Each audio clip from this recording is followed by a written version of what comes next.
Today we're looking at quite a new concept. It's called trigonometric ratios. As you can see here, we've got this table. Now yesterday we looked at these ideas of opposite, hypotenuse and adjacent for sides.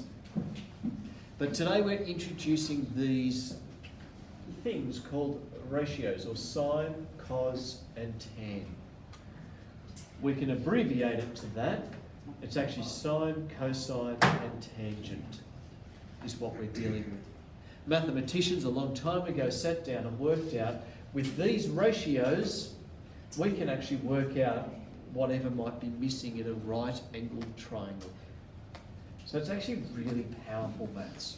I quite enjoy it. I'm looking forward to trying to help you understand it. For today, all we need to be able to do is express the parts of a triangle in the ratio. So the examples, we're just starting off trying to understand what's actually happening. So the example today for the triangle below, find sine A, cos B, tan A and sine B. Let me go over here. I've drawn it over here for you so you can see it. Here's my triangle. It's the same. My first question is find sine A. For, at the moment, all you need to do is go back to this table. Sine A, here it's sine theta. Just replace the theta with an A.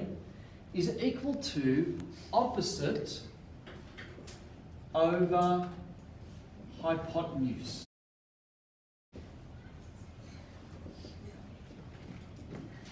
What I need to do now is come to my triangle. I'm looking at A, so I'm looking at this angle here. I need to know that my opposite is the angle opposite. I need to know that my adjacent is the angle next to it. I need to know that my hypotenuse, of course, is the angle opposite the right angle. In this case, I need the opposite side. So I write 20. And I need the hypotenuse, which is 29. That's all we're doing for today. That's all we're finding. You find the two sides and just write it as the ratio.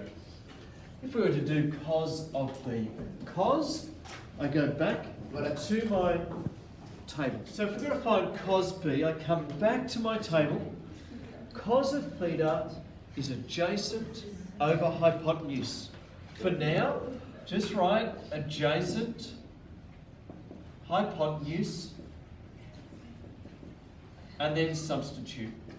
So in this case, I go to B. My adjacent is my side next to it. So it's 20. My hypotenuse again is 29. You might actually notice sine of A and cos of B is the same. But make sure you're careful. They're not the same, but they are the same in terms of the answer I'll give you. The next one, tangent. Now tangent is different. Unlike your sine and your cos where the hypotenuse is on the bottom, for your tangent, it's opposite over adjacent. Your opposite, so we go to A again, opposite A is 20. Your adjacent to A is 21. And we just leave it like that. The last one is sine of B. Again, sine, it doesn't change each time. It's always opposite over hypotenuse. So I write opposite over hypotenuse. And I come back to my triangle. B is down here. My opposite is 21. And my hypotenuse is still 29. Those ratios, they have found over many years, hold strongly so that we can find what might be missing. In time, we'll be able to find, for example, the angle. Or if I know the angle, I'd be able to find one of the sides. That's what we're doing for today.